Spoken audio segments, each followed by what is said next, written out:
What's going on? Talking the ever ambiguous through route today. Something you see around floating in playbooks in the NFL, you see it on film, but how exactly is it taught? So, talking about how I've seen it taught in NFL playbooks and how it's been taught to me about the through route, and they have different depths, right? You'll see a through route up here on the top left and a deep through route. I only talk about it one way, more so this deep through option down here, but they're telling their receivers, right? Obviously, you can read it over here to set the initial angle at the nearest safety. What does that mean? So if it's too high, I'm aiming right at the safety over top of me. This is usually coming from a slot receiver. If it's one high, I'm aiming at the post safety. And then at 15 yards, I'm breaking the daylight. Now, what the hell does break the daylight mean? That's why I don't like this teaching, right? It's very ambiguous. I can't imagine telling a high school kid to break the daylight. I like to use routes we've already known, we've already taught, and then based off cover structure, we're able to get there. So how I'm teaching the through route is a one high, two high read, okay? And the cover structure will dictate what route we run. The good thing is we already know both of these routes, right? We know how to run a post, and we know how to run this high crosser over, whatever you call this thing. Talking about the post route real quick. So the post route is broken off at 12 yards, and we're aiming to the opposite hash at 40. That's really no different than a post route is from the outside guy. Same thing, we're going to 12, sticking it, but we're aiming near hash at 40. Once you're inside, you're running an inside post, you're breaking, aiming at the opposite hash at 40 yards. That's your two high route. If it's one high, you're running the deep over the what I refer to as a crosser, okay? So this would be on post cross, right? The common route you run. That is what this route is, and that's your one high route. The reason I like this teaching, right, is we already even know both these routes. We are just letting the defense tell us which one to run. I also like this route because it's used on many different plays, right? So that's how I teach number three in inverts. It could be switch verts or regular verts. That's what number three is running, okay? Because I want to give him the middle. I know a lot of people in verts want to give two the middle against cover two. I like to give three the middle because that's just a better matchup. You got better leverage. You don't have to win on a nickel, all that kind of stuff. So that's how I teach the routes. The application to this is very broad. You see a through route in a lot of different plays. I think it's a great route to master. You're able to get this route where you want it, and that'll make more sense once you see the film. Uh, at UNC and other places I've seen, they automatically run the crosser on any sort of switch verts. In the film, I'll show you why. I think the through is better. Um, Anytime it's a two-man tag, so looking over here, top right, any type of two-man tag that you call a trips, number three is automatically running the through, right? So another application there. And then there's certain routes, obviously, where the through route is already in there. Dagger, Swiss, if you're familiar with the Shanahan stuff, can be used with a through route, all that kind of stuff. So going straight to the film, these guys are obviously premier. This being Kitley when he's at Western Kentucky. These guys premier utilizing the through route. Now this is more off white cross. I would teach you the exact same one high, two high. Two high, what are we doing? We're running a post the opposite hash, right? So split field coverage, however you talk about that. It's exactly how I talk about that here. Running a post the opposite hash, looking for the ball at 40 yards. This is about as close as you can get to that. Now you see the initial stem by three, right? This is like level 300 stuff. He knows it's a Tampa backer. So he's going to run right at him, stick him, and then run the post. Day one teaching, you're just running straight vertically, sticking your foot at 12 and running the opposite hash at 40.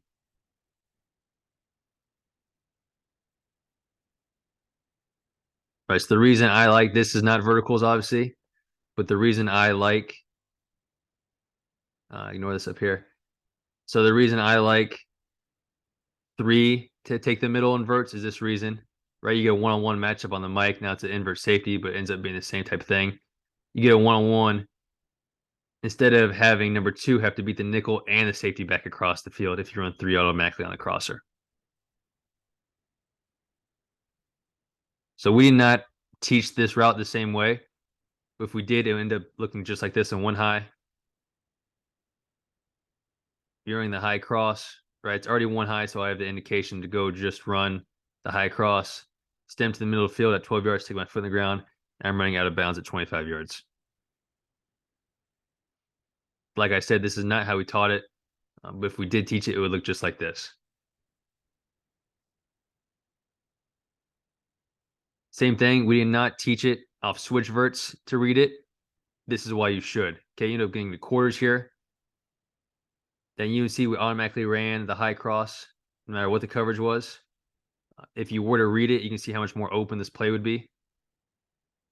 Because in quarters, the issue on switch verts is obviously who's going to cap the seam. This could be the quarter safety.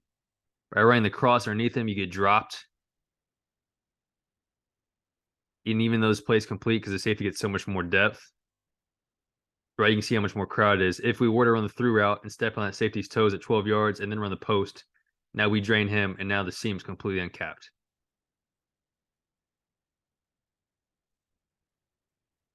One more look at that. All right, so by rule, if you were teaching the through route, he sees it as too high. He's running the post, going opposite hash at 40. Same thing here. These guys obviously aren't reading it either. They're running the cross automatically from the new number 3 receiver. And you see the issue it causes. It's completion, but this should be a walk-in touchdown. Or at least a bigger gain without that safety in the way.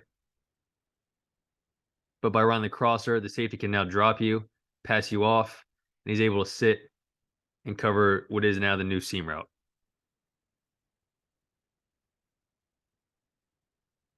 So going to just through some too high looks.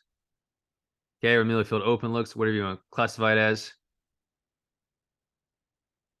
Same thing, we're running verticals off play action protection. That's obviously some sort of bust, but middle field's open. Tight end's bending it to hit the opposite hash at 40. Okay, now you can look quicker. The timing will change. Right, he's wide open. He looks now, but the angle won't. We obviously don't want to run a crosser into any trash here if this deep portion is open.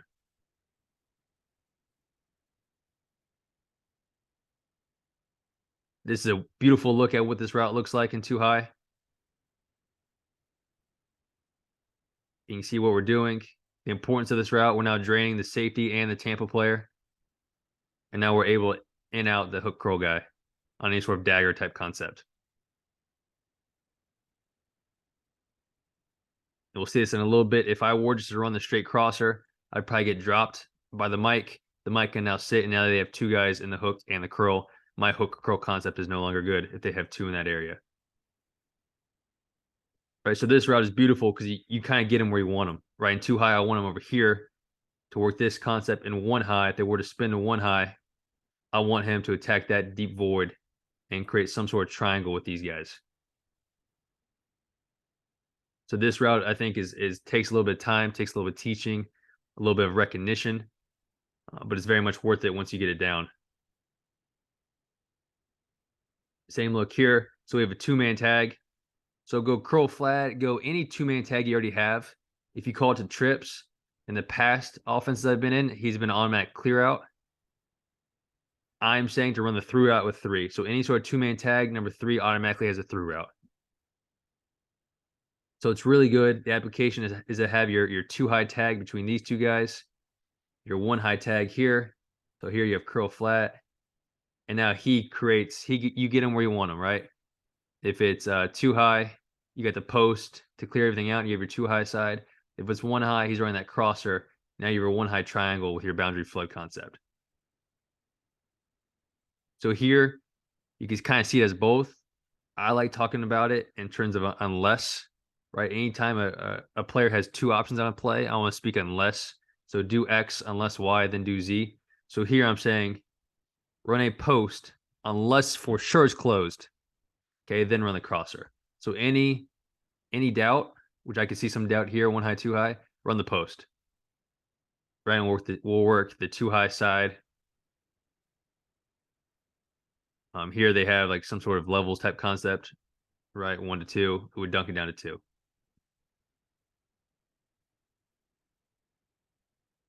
So unless run the post, unless for sure the middle of the field's closed, then run the cross.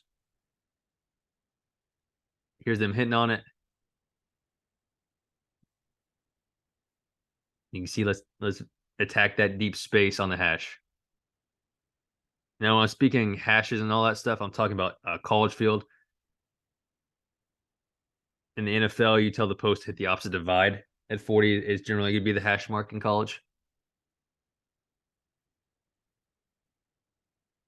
Right. So too high, split. Nobody in the middle of the field, take it to the deep or the opposite divide, which is pretty close here. Opposite divide at 40. Here's the importance of this route. Here's why you can't just lock in the crosser. Here's why it's important to read it in my mind. These guys in McVay a lot of times will lock in the crosser, and here's why it's not as good. But you can see it here. They're showing one high. It's important to have your eyes up. So I have an indication to run the crosser pre-snap, but I have to confirm it post-snap. They end up going to split field coverage, a 2 Tampa look. He keeps his crosser on. The mic can now drop you and now sit in that window when we're trying to throw the dig in a 2 high look. Okay, so initially I'm thinking, 1 high, I'm running the cross. So I'm taking my initial stem. As soon as that thing goes split field, now I'm just sticking my foot in the ground and going straight vertically is what you should do. If you are vertical now on the post route, you drain the mic's out of there with you, and now you get your hook curl conflict. By running the crosser, he's able to drop you and then cover both those routes. I like using this example because you can see it. It's the same game, same play call, 2 different structures, and you see the different routes run. So here's a better example. It looks like 1 high. Pre-snap, I have my eyes up. You can see in the initial stem is to run the cross. Ends up going to split field. Now I know I'm back vertical, run the post route. So this is a great look at it. It's a different concept, right? So they don't have a bait guy to put. They can't put 2 on the hook curl guy because they have 3 going to the boundary. You see if they could get a flat guy over here, right? Now you have him in conflict. So it's purely 1 high, 2 high. Couple 1 high looks, right? Same game. They're showing 1 high. Looking at this receiver right here. Same game, same call. Showing 1 high. They stay in 1 high. I run the high cross. Inside stem, middle of the field to 12 yards. Stick my foot in the ground. Run out of bounds at 25 is the goal. Obviously, I can and probably will have to flatten against man. Attacking that space that's usually available in 1 high defenses. Creating some sort of boundary flood type situation. See, here come from Cooper Kupp. They're showing 2 high. I'm thinking post pre-snap. They spin 1 high. I run the high cross. Right. Once again, routes they already run. If you run any sort of post crosser, I would teach it exactly the same. However, you teach that high cross. Right. So that's why I like this teaching better. Instead of saying just break across, break to daylight, I like giving routes they already know. It's easier to coach, easier to see. It's not as ambiguous for the quarterback, right? I don't know what 4 yards in front of the safety really means, and then how flat am I taking it? All that kind of stuff. Right. And once again, we're attacking that space in 1 high.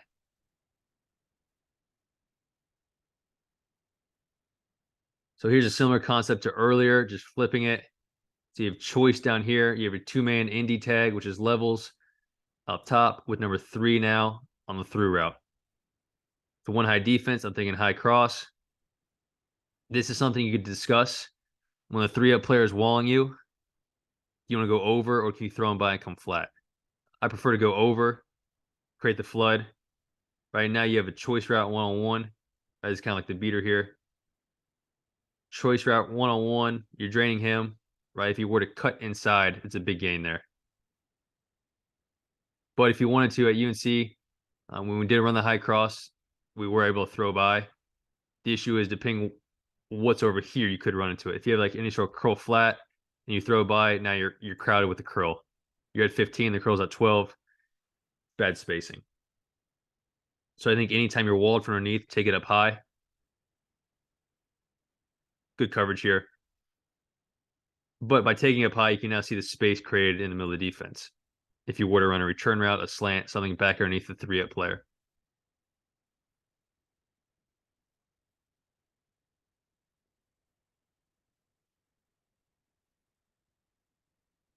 Not getting into the read as much, but you can see, once again, getting the receiver where you want him. And 1 high, you want him up here, right, 25 yards. And 2 high, you want him deeper down the hash, and also to drain the 2 high side.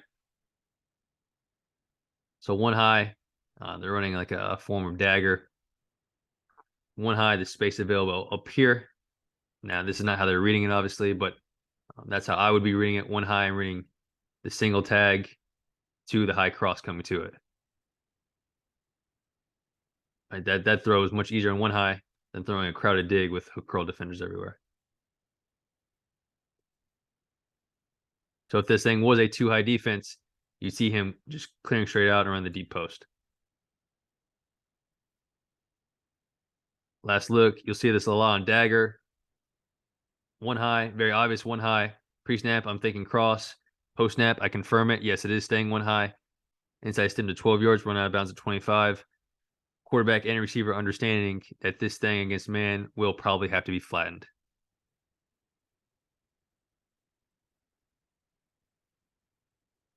So that's the through route in a nutshell. I'll catch y'all later.